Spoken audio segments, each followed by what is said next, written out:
और पुलिस वाले याद रखिएगा, आपकी भी बारी आएगी।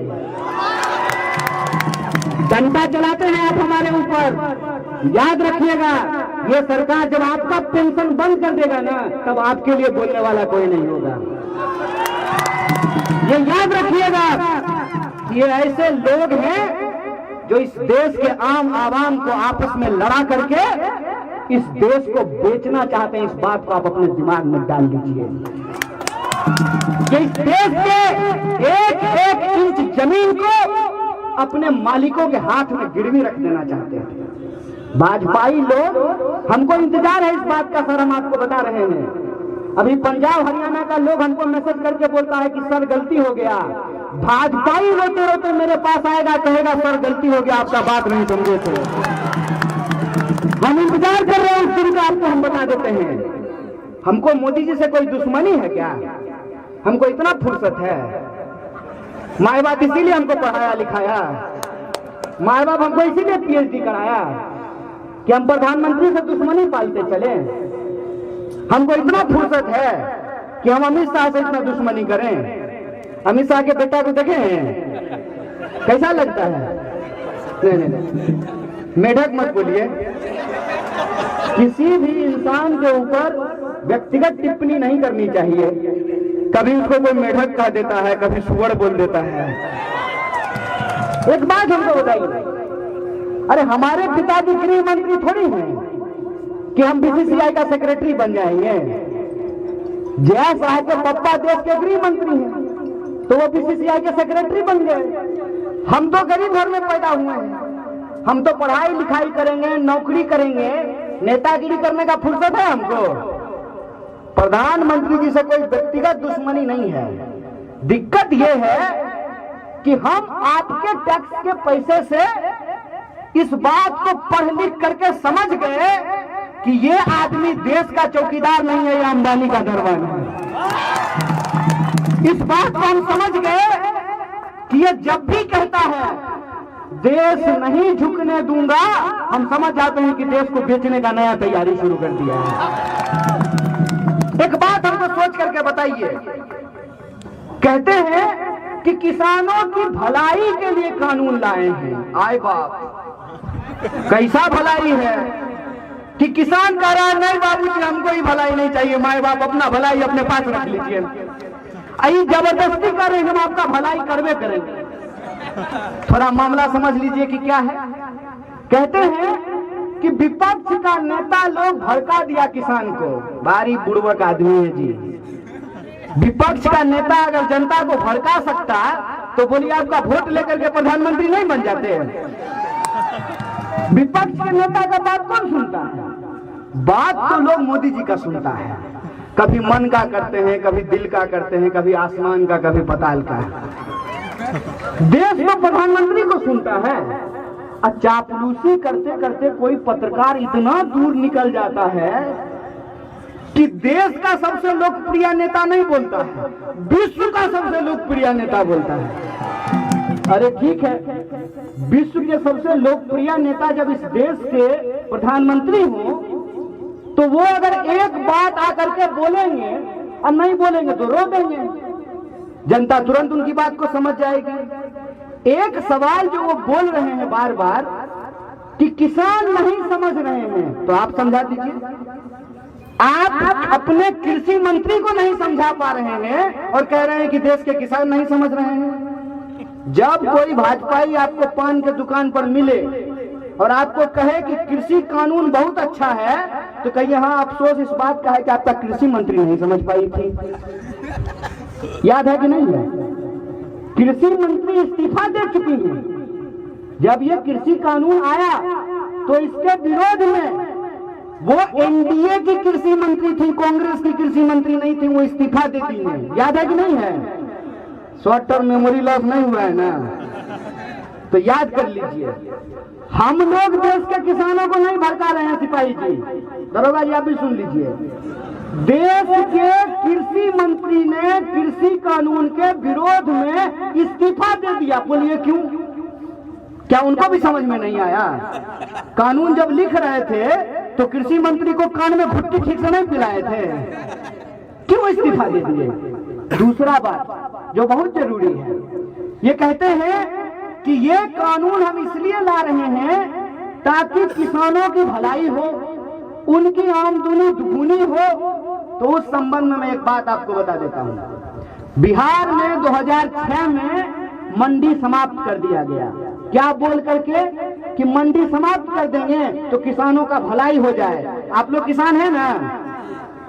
2006 में मंडी समाप्त हो गया, आपका भलाई हुआ। इसका मतलब यह जो सरकार कह रही है कि मंडी समाप्त कर देने से किसानों की भलाई हो जाएगी, तो आपको लगता है कि भलाई होगी? तो फिर कानून लाया क्यों गया है, ये तो समझना पड़ेगा ना। आखिर आनन फानन में ये 3 कृषि कानून इस देश में क्यों लाए गए हैं, इसका कुछ कारण हम लोगों को समझना पड़ेगा। पहला बात तो ये, जो दुकान के बाहर बड़का बड़का बोर्ड लगा होता है सेल सेल सेल, तो बुतरू लेकर के जो बच्चा लेकर के जो माँ बाप जाते हैं बाजार, तो सेल लिखा हुआ दुकान में सबसे पहले घुस जाते हैं। तो वहां देखिएगा लिखा रहेगा 50% free, up to 50%। Up to 50% का मतलब क्या होता है? 50% तक। अब बड़का बड़का जो है ऐड आता है अखबार में कि 30,000 में ही मोटरसाइकिल मिलेगा, हर एक माल 10 रुपया। 30,000 में मोटरसाइकिल मिलेगा, और स्टार लगा करके अखबार के कोना में तनी तनी को अक्षर में एकदम माखी मुंडी जैसा लिखा रहता है, शर्तें लागू। कभी आप सोचेंगे कि ये 3 कानून एक साथ क्यों लाया गया है? अरे किसानों की भलाई करनी थी तो एक को कानून ला करके एकदम भरपेट भलाई कर देते किसान का। ये 3 कानून साथ में क्यों लाया गया है? असल खेल यहीं पे है। पहला कानून में ये कह रहे हैं कि मंडी समाप्त कर देंगे, दूसरा कानून में कह रहे हैं कि किसानों के खेत को ठेका पे दे देंगे, और तीसरा कानून में ये कह रहे हैं कि अब एसेंशियल कमोडिटी मतलब आवश्यक वस्तुओं की भी काला बाजारी जायज होगी। समझे? अब समझ लीजिए खेला। पहला में कह रहे हैं कि मंडी समाप्त हो जाएगी, मतलब एमएसपी की गारंटी करना सरकार की जिम्मेवारी नहीं है। प्रधानमंत्री जी आए, वहां समेट करके पार्लियामेंट में बोले एमएसपी था, है और रहेगा। हे गुरुदेव लिख दीजिए एक लाइन कानून में, क्या दिक्कत है? एक लाइन कानून में लिख देने में क्या दिक्कत है? प्रधानमंत्री जी के शब्दों में कि एमएसपी था, है और रहेगा, क्यों नहीं लिख रहे हैं? यहीं पे खेल है। खेल ये है कि मिनिमम सपोर्ट प्राइस है, ये मिनिमम सेलिंग प्राइस नहीं है। जूता के दुकान में जब आप जाते हैं तो आप जूता का दाम तय करते हैं कि दुकानदार तय करता है? बोलिए कौन तय करता है? दुकानदार। किसान अपने फसल का दाम तय कर सकता है? क्यों? टमाटर आप अपने खेत से तोड़ लीजिएगा, हम फैशनेबल के सामने हैं गुरु, हम किस खेती किसानी देखे हैं। टमाटर आप अपने खेत से तोड़ लीजिएगा, बाजार लेकर के जाइएगा, बाजार में जो आपको कीमत मिलेगा उसी कीमत पे आप बेच करके लाइएगा। आपके पास कोई उपाय है? टमाटर को कितना दिन आप घर में रख सकते हैं? टमाटर जो है काला धन तो नहीं है कि उसको गद्दा के नीचे रख देंगे 4-5 साल के लिए, नहीं रख सकते हैं ना। तो टमाटर का दाम हम नहीं तय करेंगे। टमाटर का दाम कौन तय करेगा? खरीदने वाला तय करेगा। इसीलिए सरकार ने यह कानून बनाया था, जिसके बारे में पूर्व कृषि मंत्री आपको बता रहे थे कि मिनिमम सपोर्ट प्राइस तय किया गया कि जिसको खरीदना है खरीदे, कोई दिक्कत नहीं है, लेकिन मिनिमम सपोर्ट प्राइस से कम पे खरीद नहीं होगी। इसका क्या मतलब होता है? इसका यह मतलब होता है कि बीएसएनएल अगर रहेगा ना तो जियो जबरदस्ती धनाधन नहीं कर पाएगा। ये समझ लीजिए। अगर सरकारी स्कूल रहेगा तो जबरदस्ती प्राइवेट स्कूल आपके कॉलर को पकड़ करके आपके बेटा से टाई का दाम नहीं वसूल पाएगा। अगर सरकारी रेलवे रहेगा तो जबरदस्ती बस वाला आपके साथ रंगबाजी नहीं कर पाएगा। इस बात को समझिए कि सरकारी चीज का होना क्यों जरूरी होता है। सरकारी चीज का होना इसलिए जरूरी होता है कि सरकारी चीज के दाम के अनुपात में ही प्राइवेट वालों को अपना दाम रखना पड़ता है। अरे जिसके पास पैसा है वो तो किसी प्राइवेट अस्पताल में जाकर इलाज करा सकता है, जिसके पास पैसा है वो तो किसी प्राइवेट स्कूल में जाकर के अपने बच्चों को पढ़ा सकता है, और जिसके पास पैसा है वो अपने घर पे ही चाहे तो जियो का टावर लगवा सकता है। हो सकता है कि नहीं हो सकता है? स्विमिंग पूल अगर हमको पैसा होगा तो हम घर में स्विमिंग पूल बनवा लेंगे, लेकिन आप अगर नदी बेच दीजिएगा और कल को अगर हम भैंस धोने के लिए जाएंगे तो सिपाही जो वहां डंडा लेके खड़ा हो जाएंगे, पहले टैक्स दो तब भैंस धोने देंगे। इस बात को आप समझिए कि पूरा मामला क्या है। मामला यह है कि बीएसएनएल जब बिक गया, बीएसएनएल जब आज नहीं है तो जियो को आज मन है तो 500 रुपया ले रहा है, और कल मन होगा तो 5000 रुपया लेगा। आप क्या कर लीजिएगा? इस बात को आप समझिए कि एमएसपी यदि समाप्त हो जाएगी तो कल को अगर वो आपसे 5 रुपये किलो ले लेगा धान, तो आप क्या कर लीजिएगा? तो किसानों को उनके फसल की सुरक्षा के लिए एमएसपी की व्यवस्था की गई, और वो भी एमएसपी ऐसा नहीं है कि हर चीज पे एमएसपी मिलता है। केला पे एमएसपी मिलता है क्या? टमाटर पे एमएसपी मिलता है क्या? गोभी पे एमएसपी मिलता है क्या? सरसों पे एमएसपी मिलता है क्या? मात्र 27 फसलों के ऊपर एमएसपी मिलता है, और उसकी भी खरीद का अगर आप हिसाब किताब देखिएगा तो मध्य प्रदेश में इस बार 1,30,00,000 मीट्रिक टन गेहूं की खरीद हुई है। बताइए बिहार में कितना हुआ है? अंदाजा लगाइए, पत्रकार लोग बताइए, ज्ञानी लोग हैं आप लोग, बताइए कितना हुआ है? 5,000 मीट्रिक टन। कितना? 5,000 का है। हमारा गेहूं गोबर है क्या? हमारे गेहूं से आटा नहीं बनेगा? हमारे गेहूं से रोटी नहीं फूलेगा? हमारे गेहूं से बिस्कुट नहीं तैयार होगा? क्यों ऐसा हुआ है? ऐसा इसलिए हुआ है कि हमारे राज्य में एमएसपी की कोई गारंटी नहीं है। इसीलिए पंजाब, हरियाणा और वेस्टर्न यूपी के किसान कह रहे हैं कि आप हमको भी बिहार के किसानों जैसा बना देना चाहते हैं। यह बात तो सच है। इस देश के अंदर सबसे ज्यादा दुर्दशा अगर कहीं के किसानों की है तो वो बिहार के किसानों की है।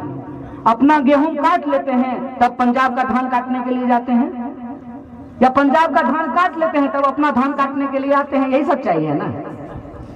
और जो दूसरा कानून है, ये तो पहला एमएसपी वाली बात हो गई, और कोई झंझट नहीं है। प्रधानमंत्री अगर कहते हैं कि एमएसपी था, है और रहेगा तो एक लाइन लगेगा, ज्यादा इंक भी खर्च नहीं होगा। एक लाइन लिखने में कितना देर लगेगा? एक लाइन लिख दें कि एमएसपी से कम पे किसी भी फसल की खरीद नहीं होगी।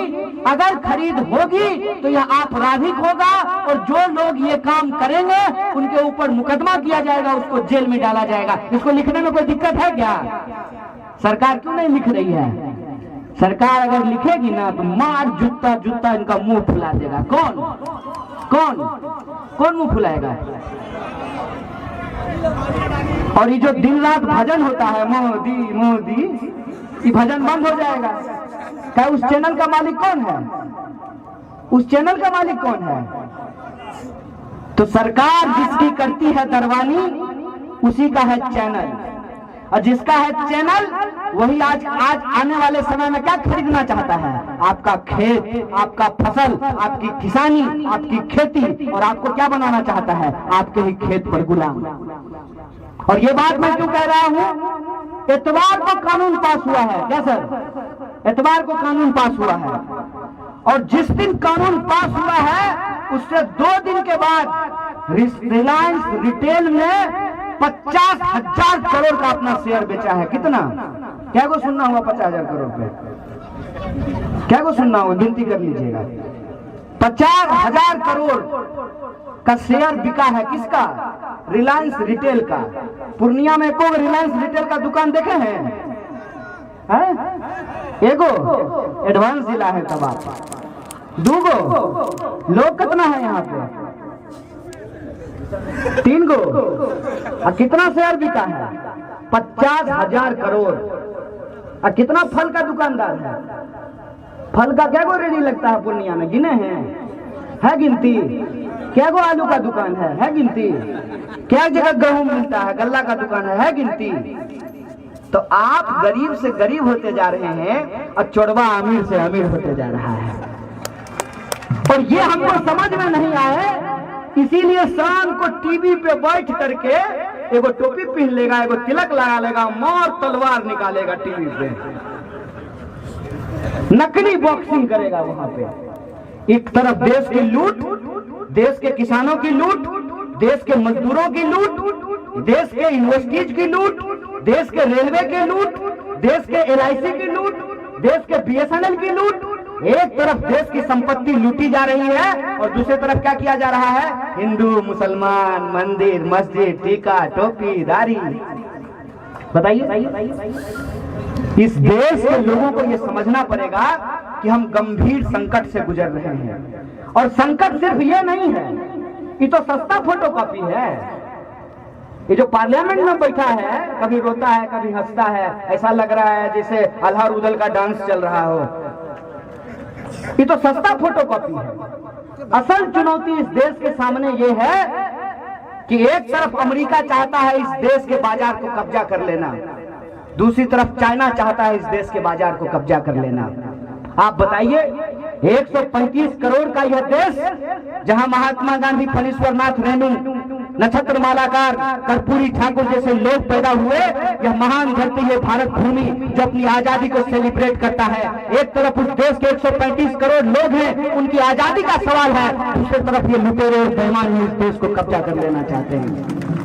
इसीलिए मैं ये कहता हूं कि ये लड़ाई सीधे तौर पर देश बचाने वालों और देश बेचने वालों के बीच में है। आप तय कर लीजिए कि आप किसके साथ खड़े हैं। ये लड़ाई किसानों और बेईमानों के बीच है, ये लड़ाई हेलीकॉप्टर और ट्रैक्टर के बीच में है। ये लड़ाई आप सीधे तौर पे समझ लीजिए कि एक तरफ वो लोग हैं जो 1947 में हमको आजादी मिली है, जो संविधान ने जो हमको अधिकार दिया है, उस संविधान को बचाने वाले लोग हैं। दूसरे लोग वो हैं जो अंबानी और अदानी के दरवाजे पे आज कुर्बानी करने के लिए तैयार हैं। आज इस लड़ाई में हर एक इंसान को अपनी पहचान को छोड़ करके एक भारतीय होने के तौर पे इस आंदोलन में शरीक होना चाहिए, उसको अपना समर्थन देना चाहिए, क्योंकि आने वाले वक्त में हम छोटी छोटी चीजों के लिए मुहताज हो जाएंगे। दूसरा कानून क्या है? दूसरा कानून है एसेंशियल कमोडिटी एक्ट। क्या कहता है essential commodity act? Essential commodity act कहता है कि जितना मन करे उतना काला बाजारी कर लो। एक बात बताइए, खेती किसानी करने वाले लोग हैं, जब प्याज की पैदावार होती है, जब केला का पैदावार होता है, जब आम का पैदावार होता है, जब गेहूं की पैदावार, जब धान की, मकई की, मखाना की पैदावार होती है, तो जिसके पास पूंजी होगा तो इलाके का सारा मखाना, सारा गेहूं खरीद सकता है कि नहीं खरीद सकता है? तो पहले कानून ये था कि एक लिमिट के बाद आप किसी भी आवश्यक वस्तु का भंडारण नहीं कर सकते हैं। अगर आप भंडारण कीजिएगा तो दरोगा को जो पावर है तो जाकर के उसके ऊपर छापा मार सकता है। इसीलिए आप सुनते होंगे जब प्याज 80 रुपए किलो हो जाता था तो प्याज के गोदाम पे छापा पड़ता था, पड़ता तक नहीं पड़ता था, और फिर प्याज का दाम घट करके 40 से 20 रुपए पहुंच जाता था। आज के डेट में इन्होंने काला बाजारी को कानूनी अमली जामा पहना दिया है। ये पूरा का पूरा लड़ाई, इसीलिए मैं कहता हूं कि सिर्फ किसान की लड़ाई नहीं है, ये इस देश के आम और आवाम की थाली में रोटी, नमक, प्याज, दाल रहेगा कि नहीं रहेगा, ये उसकी लड़ाई है। इस बात को हमको समझना चाहिए। इसीलिए इस लड़ाई को सिर्फ फार्मर के तौर पे नहीं, बल्कि इस देश में सिटीजन के तौर पे, कंज्यूमर के तौर पे हम लोगों को लड़ना पड़ेगा। बोलिए, इसके लिए आप तैयार हैं कि नहीं है? अगर आप तैयार हैं तो मैं आपको एक भरोसा दिलाना चाहता हूं। ठेकेदारी का जो ये कानून ये लेकर के आए हैं, 3 कानून है, याद रखिएगा। एक, मंडी समाप्त करने का कानून, दूसरा, किसानों के खेत को ठेका प्रथा पे देने का कानून, और तीसरा, जो आवश्यक वस्तु है उसके काला बाजारी को बचाने का ये 3 कानून है। ये फर्क आप समझिए। यह जो ठेकेदारी का कानून है जिस कंपनी के साथ आप करार कीजिएगा, मान लीजिए आप खस की खेती शुरू करते हैं, आप पिपरमेंट की खेती शुरू करते हैं, आप स्ट्रॉबेरी की खेती शुरू करते हैं, तो वो कंपनी ये बता करके कि आपका प्रोडक्ट जो है वो हमारे स्टैंडर्ड के हिसाब से नहीं है, आपका प्रोडक्ट हमारे स्टैंडर्ड के हिसाब से नहीं है और आपका सामान नहीं लेगा, तो आप बोलिए आप किसके पास बेचने के लिए जाएंगे? तो मजबूरी में कम दाम पे आपको उसी कंपनी को अपना सामान आपको बेचना पड़ेगा। उस नील की खेती के खिलाफ, उस ठेकेदारी के खिलाफ गांधी जी ने अलख जगाया था और उस आंदोलन का नतीजा देखिए कि 47 आते आते अंग्रेजों को भारत छोड़ करके जाना पड़ा। यह बात मैं आपको सिर्फ याद दिलाने के लिए आया हूं कि ये बिहार की धरती है। जितना दिल्ली में हंगामा होना है हो जाने दीजिए। जब तक आंदोलन की अलग पूर्णिया और पटना से नहीं होगी तब तक मोदी का कुछ होने वाला नहीं है। इसीलिए मैं आपसे कहता हूं कि अगर इस लुटेरी सरकार को आप बदलना चाहते हैं तो आंदोलन की आगाज उत्तर प्रदेश के पूर्वी इलाकों से और बिहार की धरती से हमको करना पड़ेगा, तभी हम इस सरकार को उखाड़ करके फेंक सकते हैं। किसानों और मजदूरों के हक और अधिकार के लिए जय जवान जय किसान और जय संविधान के संकल्प को पूरा करने के लिए इस लड़ाई को हम आगे बढ़ा सकते हैं। बोलिए, इस लड़ाई में, इस संकल्प में आप लोग एकजुट होने के लिए तैयार हैं कि नहीं है? पक्का है ना? मैं आपको यह बात कहना चाहता हूं कि सरकार का गरुड़ जितना भी क्यों न हो, जब जनता सड़क पर उतरती है तो गरुड़ भी टूट करके गिरता है। इस सरकार का गरुड़ भी तोड़ेंगे और बिहार में, देश में किसानों और जवानों के संकल्प के साथ जय जवान जय किसान और जय संविधान के नारे के साथ इस लड़ाई को आगे बढ़ाएंगे। इन्हीं शब्दों के साथ आप तमाम आयोजकों का और आप तमाम लोगों का शुक्रिया अदा करते हुए, धन्यवाद कहते अपनी बात को खत्म करूंगा। शुक्रिया। इनकलाब जिंदाबाद, हमारी एकता जिंदाबाद।